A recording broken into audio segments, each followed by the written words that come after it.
different because in John Carter you still were filming it conventionally. You were still conscious of camera positions and you had lots of technical responsibilities. The way this motion capture was done, we had a playing field with basically nothing in it. 65 cameras ringing the playing area. And essentially, we would play the scenes. We were given some geography, but sometimes we had the barest minimum of furniture, props. So clearly, you have to use your imagination. You don't have things to orient you. You have to make a lot of things up. And that turns out to be quite freeing, because with everything stripped down, all you could deal with was deal with each other.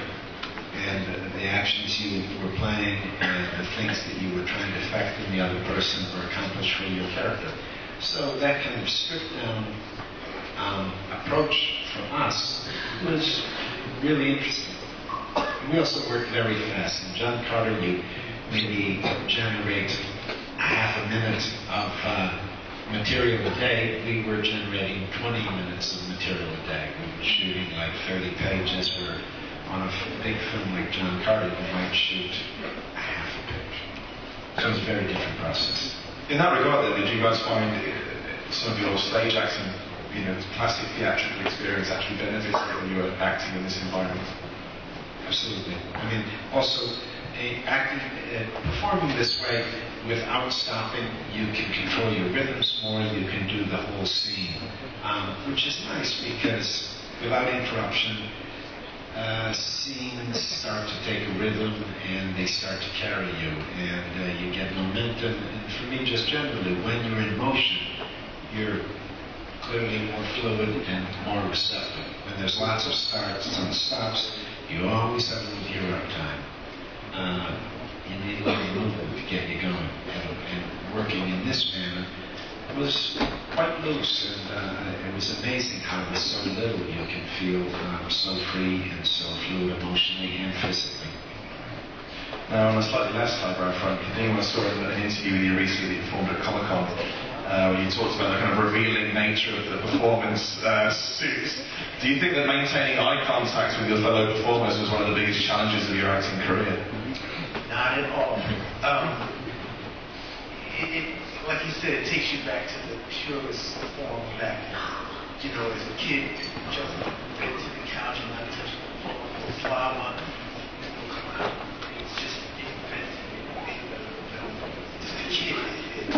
It was so easy that when I saw that piece with the dots on your face, I forgot that we had dots on my face. When I was looking at her, I didn't really see the dots in the same room. I don't remember now seeing the dots. I better keep in my eyes and stay there because that's where it's at. Like seeing into the Matrix, you saw beyond the dots. Exactly. Right past the dots. You can't hide anything in it, so you don't even want to look at what's happening with the suit. Ellen, did you find it important to form, or more important when you have in films, to form an emotional connection with the characters when that's pretty much all you have to tap into when you haven't got any kind of physical reference to environments or even an outfit to kind of attach yourself to?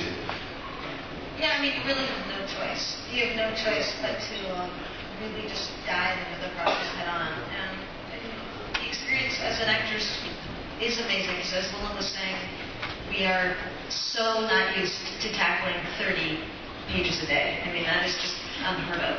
And it's because there aren't set changes, the camera's not moving, there's not a new lighting setup, you just go, go, go, go, go. And with Jodie's journey and her story, I mean, it's incredibly emotionally intense, and when you're shooting, 4 or 5 variations within a scene, I mean, it's challenging. It's challenging. What's so great about it is you can't really over-intellectualize things. You can't think too much. All you can really do is give yourself completely. I mean, thankfully, I was working with incredibly talented people, and just it's really about being present and honest and raw and staying there all day. That was about it. I believe we have